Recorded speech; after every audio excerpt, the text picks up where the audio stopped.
It's now time for the children's story, and Emily has a story for us, and I will go find the little church for the children's offering.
All right, friends, good morning and happy Sabbath. So I have a question for you all. How many of you have family members or maybe some friends that live far, far away? Like so far away you have to drive or take a plane to them. Can you raise your hand? I do. So, do any of you want to share where they live? Do you know where they live? Where do they live? Ohio? Anybody else? Maybe a country? Do you have anybody in a country? Okay. Well, I have some family and friends that live far away too. And I have to drive far away, 8 hours or more, or take a plane to them. So recently, some of my husband's family, he has 2 sisters. How many sisters? 2. And they came to visit. Do you want to guess where they came to visit from? I have a map here. Have you seen a map of the United States before? Yeah. So they came from Washington all the way over here, his 2 sisters. And then he also had a pair of grandparents that came from Arizona, which is right down here. Do you know where we live? What state do we live in? Montana, that's right. Do you know where it is on the map? Can you spy it with your eyes? What color is it? Blue? Hold on, I can't see it. There it is, up at the top, Montana. That's right, that's where we live. So they had to travel. Washington isn't that far away, but it took them a day to get here. In Arizona, it took them a few days. But I also have 2 brothers. How many brothers? I have 2 brothers. Can you guess where they're from? They're all the way over here from South Carolina. Have you heard of South Carolina? So my brother came to surprise me, and he flew on a plane. So when you see your family and friends, do you get excited when they come to visit? Oh, I get so excited. So fun to show them around and do fun things. But what do you feel when they leave? Do you get sad? I get sad. It's sad to see goodbye because you don't know when you might see them again. And since it's so hard to travel sometimes, it's a little sad. But do you know what Jesus says about that? In the Bible, there's a verse from 1 Thessalonians. It's 4:16 and 17. This is a big one, so listen up, all right? For the Lord himself, Jesus Christ, will descend from heaven with the cry of command, the voice of an archangel, and with the sound trumpet of God. The dead in Christ will rise first, and then we who are alive, who are left, will be caught up together with them in the clouds to meet the Lord in the air. And so we will always be with the Lord. So one day soon, Jesus is going to come again and take us all to heaven. So we won't have to be sad anymore and say goodbye to our friends and family who travel far away. So friends, I encourage you to keep trusting in God and keep praying, and one day soon we'll be in heaven with him. Would anybody like to pray? You would? Okay, ready? Let's bow our heads. Please, thank you for sending your son to save all of us on the earth. And please, command all of our hearts. Amen. Amen. Thank you, friends. You can go back to your seats.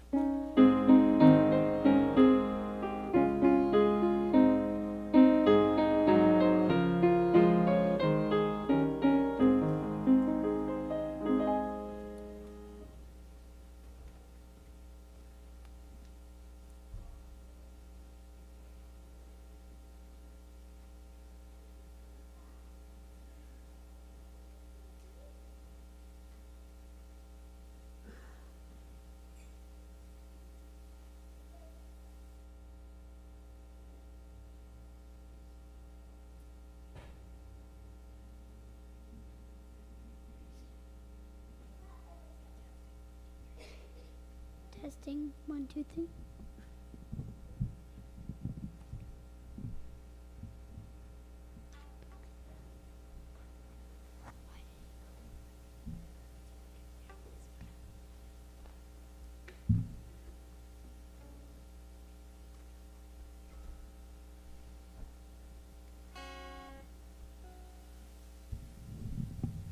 Okay, so Levi is going to sing a song for you today, and it's called, you want to say what it's called?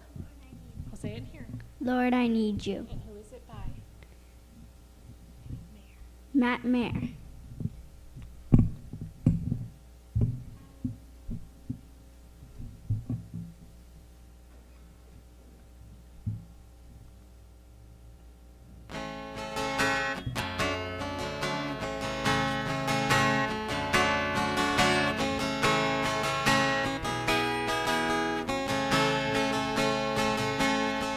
Lord, I come, I confess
All right, our scripture reading today is in Mark 16, and Mark 16, verse 7. But go and tell his disciples and Peter, he is going ahead of you into Galilee. There you will see him, just as he told you.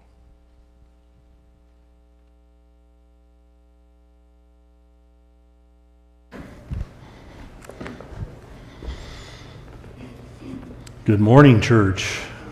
How are you? Is it warm enough? All right, I need instruction from the booth. We're having technical problems, and I'm told not to wander. Where do you want me to stand? Right here? If I wander, I'm sorry. Mostly to the people that are watching, which, my family, I suppose. Levi, where are you at? Levi. We did not coordinate this, but that's a great anthem song for today. Thank you. And you've emboldened me in my storytelling today, so thank you for the inspiration. So, and Peter. It's kind of a weird title, don't you think? I didn't even spell it out. It's awkward. Not even a whole thought or a whole verse, but there is a whole story behind it. It has been one of my favorite stories, actually for quite a while. And then I stumbled into Mark 16:7, and it sort of lit a fire underneath of me. It just made a lot of sense for it to be told in this fashion. So let me see if I can paint a picture for you. There's a lot of verses we're going to jump around in the Gospels here this morning, but it's such a special story. I'm going to add a little color for you. It's Sunday morning. Mary, and Salome are on an errand. This is not an errand that they ever wanted to do. It's also an errand they would never let anybody else do. It's been a challenging few days for them, to say the least. It was something that was difficult to understand, difficult to absorb, painful to say the least. The sun's just coming up and they're walking, as everybody did in the day, right? They walked. But there wasn't a lot of chatter like there is when we're walking up to Path to Highlight or whatever, right? We tend to talk and visit and enjoy each other's company. But I think there was so much grief, it was probably a quiet walk. And then as they get close to their destination, they realize that the tomb has a stone in front of it. And they're not sure that they can move it. How's that going to happen? But they are so close, and then we lose our video. That's not very good. Just as I need the first slide.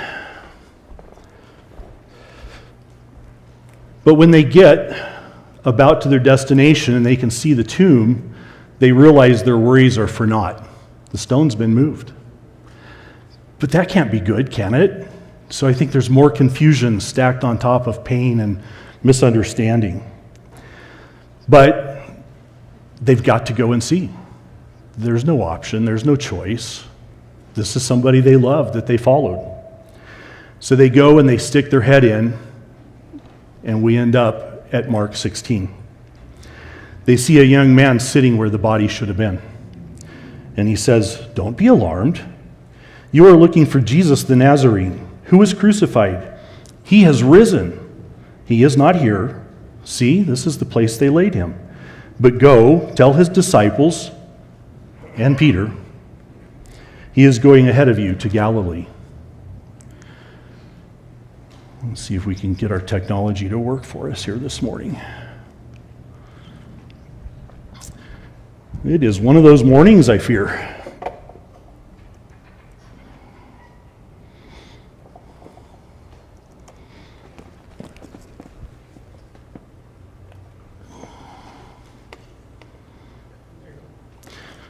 Well, we'll hope it stays with us now. If not, we'll do it old school like Pastor Jim does, right? And Peter, what an odd phrase. Why separate Peter out, right? He's been following Jesus for all these years. So we're going to start at the beginning of the story now that we've shown you the middle. So let's go to the beginning for Peter. So the scene here is that they're on shore. All the guys are fishing. They're boats, and it's a really short story. As Jesus was walking beside the Sea of Galilee, he saw two brothers, Simon, called Peter, and his brother Andrew. They were casting a net in the lake, for they were fishermen. "Come follow me," said Jesus, "and I will send you out to fish for people." Here's the killer. At once, they left their nets and followed him. What an interesting little vignette into Peter. And here we are at the beginning. He's the first to be called, the first to follow, right? What's amazing is that the story says he immediately follows. No hesitation. No, hey, what does this position pay? Is there travel required? Right? None of that business. He drops what he's doing and follows. So I'm a product of the age that I grew up in. Some of you are probably going to understand the reference, but I think we're going to have a review-a-tron in heaven. It's sort of named like the Jetsons, right? Sounds like a Jetsons item. But I want to follow this in heaven and see what that was really like. That must have been a lot of energy, the right dynamic to have Christ say, "Follow me," and Peter drops what he's doing and follows immediately. So as we kind of look into and understand who Peter is, this is our first real view. He's bold, he's decisive, he's all in. And we're going to see that through the rest of the story of Peter. You probably know all of these stories, but I think they're worth reviewing to assemble that picture of Peter, because it's important for this story. So this is in Matthew 16:13. And I referenced hiking and walking earlier. These guys didn't get in the Ford Transit or in the Mazda to go someplace, right? They strapped their sandals on, they grabbed their bags, and off they went. So picture these guys going to the next destination, the next calling, the next place they're going to preach.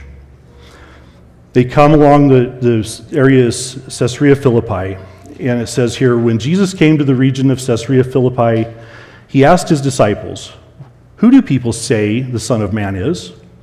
They replied, "Some say John the Baptist.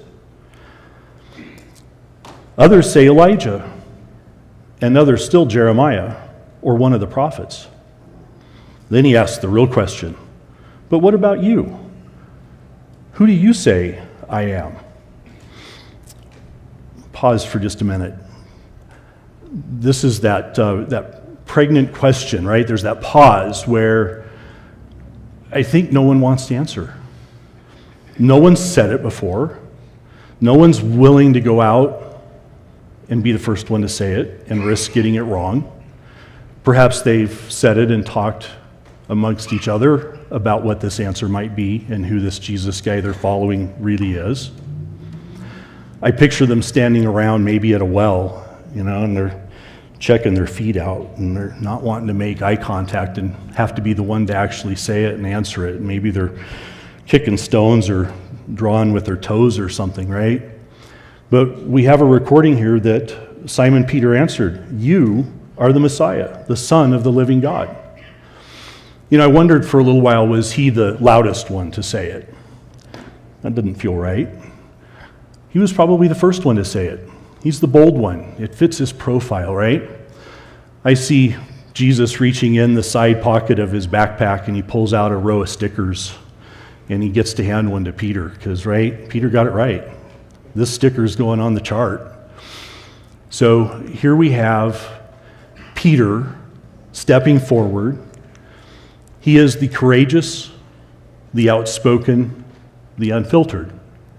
Does that help see the picture evolving of who Peter really is? This one's a fun one. We all know this little story about Peter, right? The water walker. Pretty dramatic story.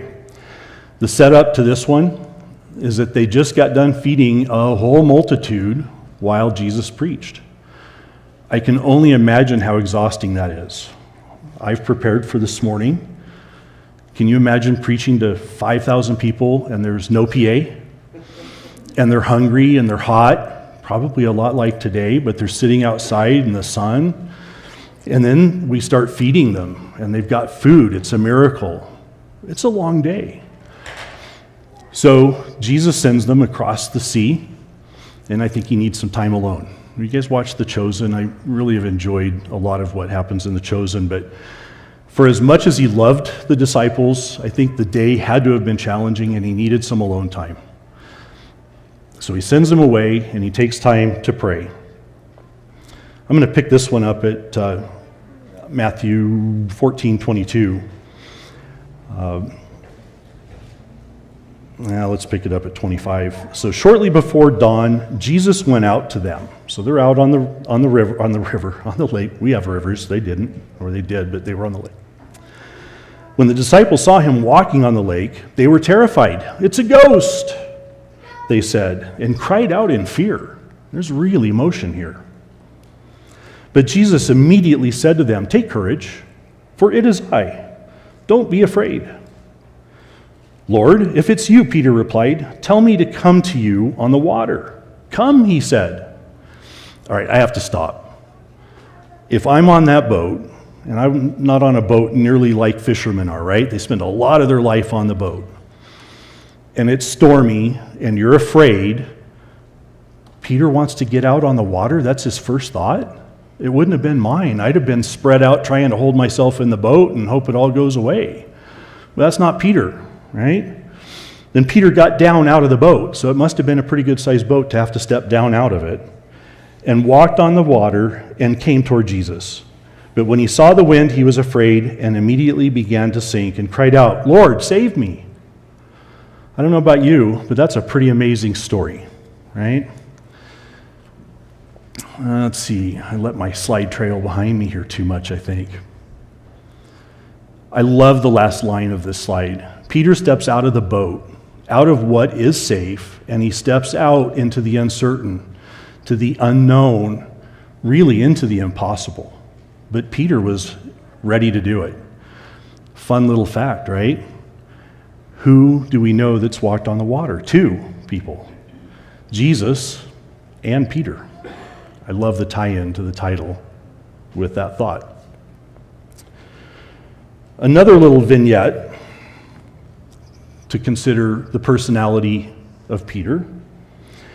This is late now in the story. We're talking Last Supper's kind of late. Jesus gets up from the table.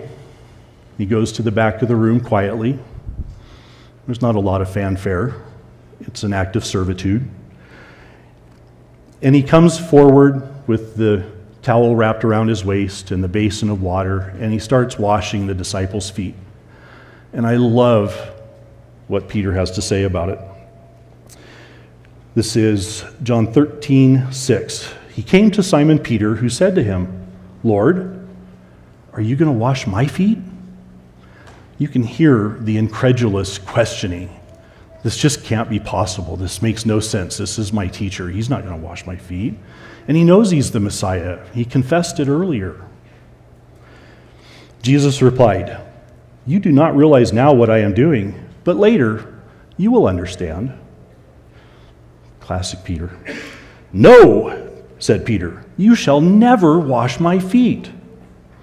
Jesus answers, I love this, "Unless I wash you, you have no part with me." "Then, Lord," Simon Peter said, "not just my feet, but my head and hands also." Classic Peter. All of me. He doubles down. I don't know if you double down. It actually works very often. Somebody will come and say, "Did you?" My response usually is not just yes, but I go into the 5 things to show them that not only did I do it, but I did it all the way, right? This is what Peter's doing here. He doubled down. All of me. Dramatic, intense, all heart. I think it's a beautiful extension of the view of who Peter really is. Peter the overconfident. Okay. Matthew 26. Again, late in the story, Last Supper kinds of material here. Jesus is talking to his disciples. And he told them, "This very night you will fall away on account of me, for it is written, I will strike the shepherd, and the sheep of the flock will be scattered. But after I have risen, I will go ahead of you into Galilee." Do you remember what was said in the tomb in our text? "I'm going to meet you in Galilee as you were told." Here it is. "But after I have risen, I will go ahead of you into Galilee." Peter replied, "Even if all fall away on account of you, I never will." Peter, that's a strong statement. "Truly I tell you," Jesus answered, "this very night before the rooster crows, you will disown me 3 times. Here's the double down part of Peter again. "Even if I have to die with you, I will never disown you." And the other disciples said the same. Can you hear it? The strong response from Peter, "I will not. I will die with you." The other thing that's interesting here is that he vows. Generally, vows, if you read through the Bible, are not looked favorably upon. And it's interesting that he vows to not disown him. Put a pin in it. So we get a denial warning. "I will die with you if I have to." There's commitment there. There's love there. He's all in. He means it. He believes it. Peter's in trouble, right?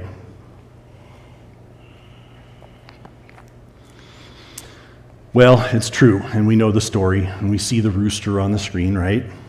So we know what happens, but we're going to read about it anyhow. I'm going to pick this one up a little earlier in, 22, Luke 22:54. "Then seizing him, they led him away and took him into the house of the high priest. Peter followed at a distance." You get the drama? He doesn't want to be in the front line. He's trailing behind. Doesn't want to be seen. "And when some of them had kindled a fire in the middle of the courtyard and had sat down together, Peter sat down with them." So I'm picturing a burn barrel, right? We're all sitting around waiting for whatever this event is that's happening somewhere else, trying to stay warm. "A servant girl saw him seated there in the firelight. She looked closely at him and said, 'This man was with them.' But he denied it. And I can hear the edge, right? I can just hear it.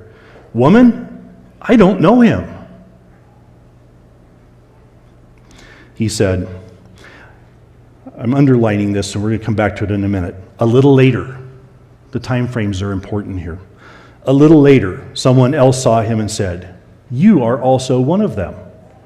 'Man, I am not,' Peter replied." Here's that other time frame. "About an hour later, another asserted, 'Certainly this fellow was with him, for he is Galilean.' Peter replied, 'Man, I don't know what you're talking about.' Just as he was speaking, the rooster crowed. The Lord turned and looked at Peter. Then Peter remembered the word the Lord had spoken to him. 'Before the rooster crows today, you will disown me 3 times. And he went outside and he wept bitterly." I want to point out a couple of things here. A little later. About an hour later. The Bible is so interesting because if it can be said in 3 words instead of 3 pages, it's said in 3 words. And we can unpack it for days usually, right? So often the emotions are left out or the time frames are left out, maybe because they're not too important or maybe because we're supposed to dig for them. But in this case, we have a little later and we have about an hour later. And if you think about when Christ told him he would deny him. Time has gone by, not a lot of time, but certainly enough time for Peter to have considered, thought about it, wondered why Christ had said that to him. Even after he denies him the first time, more time goes by, and Peter has time to consider, and Peter has time to think. And now he's denied him. With an oath, he says, and the rooster crows. The look from Christ had to have broken him. He spent years of his life. He was the first. He was the one that confessed. He's all in. There isn't anything about Peter, to me, that's holding back. Peter hangs it out. Peter had chutzpah, right? He goes out and he whips bitterly. You may not be able to see it, but I wanted that awkward feeling with the slide to underline this part of the story. But can you imagine what's going through Peter's mind at this point? The disappointment, the anguish, the denial. It's true, and he did it. He has to feel like a failure. It would have been horrible to be in Peter's headspace after this. Peter the ashamed. For hanging it out and being all in, I can't imagine the guilt. This was someone very special to him, the Messiah, right? If he's anything like me, he's replaying this again and again and again. He probably didn't sleep. He thinks he's out, disqualified. So back to our strange phrase for just a moment. Go tell the disciples and Peter. Why leave Peter out? Isn't he one of the disciples? Well, what is a disciple? Isn't a disciple a follower? Right? Somebody that follows and is included and belongs. Kind of makes sense now, doesn't it? Now we move on to probably my favorite. This is really where the journey started for me, is in John 21. The resurrection has taken place, and Peter has taken place. We're several days later, and guess where we go? Back much to where the story started. The guys are out fishing. It's what they do, right? Nobody knows what to do now. The rabbi is dead. The Messiah, it doesn't make sense. They're processing, so they go back to the very thing that they know. I just can't imagine as well Peter's headspace still. So they're out fishing. They see a dude on the beach, and they can't tell who it is. Little fire going. And as they get close enough, he calls out to them and asks them how the fishing is. Not so good. It's fishing. It's not catching, right? Somebody recognizes him. They get close enough. They come to shore. And I really should back up here. I love the picture of they've thrown the net out on the other side of the boat and hauled in 153 fish. And Jesus says to them, "Bring some of the fish you have just caught." So Simon Peter climbed back into the boat and dragged the net ashore. It was full of large fish, 153. But even with so many, the net was not torn.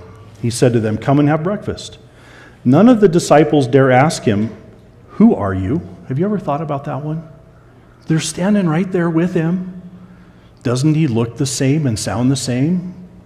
But they're not sure. They're sure, but they're not sure. Something's different. My understanding is that Christ was so abused during the trial and crucifixion that while I believe he was healed, he carries permanent scars that changed his visible look. They knew it was the Lord, even though they don't know. Jesus came, took the bread, and gave it to them, and did the same with the fish. This was now the third time Jesus appeared to his disciples after he was raised. Another interesting thing that I don't know if Christ at this point is moving about supernaturally from place to place, but they're 80 miles from where he was crucified. I'd like to think that he was still walking it just like the rest of us. If that's true, he walked 80 miles for this appearance, primarily with Peter. 80 miles. I think that's worth noting. When they had finished eating, Jesus said to Simon Peter, "Simon, son of John, do you love me more than these?" "Well, yes, Lord." I can hear it. It's Peter, right? "Yes, Lord." He said, "You know that I love you." Jesus says, "Then feed my lambs." Again, Jesus said to Simon, son of John, "Do you love me?" He answered, "Yes, Lord. You know that I love you." Jesus said, "Take care of my sheep." The third time he said to him, "Simon, son of John, do you love me?" I love that this is recorded now. Peter was hurt. Did Peter have any right to be hurt? I just think the dynamic is fascinating here. But Peter loved Jesus, and he's hurt that he's having to be asked 3 times. And when I first read this story, it felt unjust to me that Christ would ask him 3 times. It hurt his feelings. "Do you love me?" He said, "Lord, you know all things. You know that I love you." Jesus says, "Then feed my sheep." It really comes down to the beach. It's the redemption of Peter. Jesus asks him 3 times, "Do you love me?" 3 questions, 3 answers. The denials, they're undone. He restores Peter. "Feed my sheep." Jesus gives Peter exactly what Peter needed at that time. There was no other way to make this work for Peter. So let's look at our text again, and Peter. It isn't really an afterthought of, yeah, I suppose we better include Peter, he's a real failure, but he's in it this long, let's include him. It's not that flavor at all, even though that's what it feels like at a casual read to me. Peter the failure, Peter the ashamed. Cannot imagine the shame that he felt. The one that thinks he's out. The angel, I'm sure, was instructed by Christ, but the angel makes sure that he's included. He's called out specifically. This is no afterthought. This is by design. It's an invitation. Forgiveness. It's redemption. Importantly, it's empowerment. Here is a really good time to point out, Christ always knew Peter was going to be the start of the church. He knew. This didn't change anything for him. It took Peter being interested, right? But Peter's screw-up didn't change the end result. Christ empowers him again to do what he was called to do. How about the gospel for us? I have moments I regret. I'm guessing you do too. A moment that you replay again and again and again and again for years. Still there. A moment that disqualifies us from being useful to God and to His calling. Go tell the disciples, and you, and me. We still have a place. You who failed, doubted, broke your promise, feel unworthy, feel unqualified, disqualified. The gospel has an and Peter. It has an and me, and it has an and you. And Peter.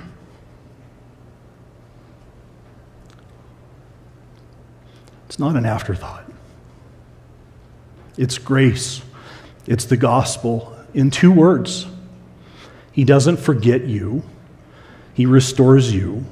He includes you. And Peter.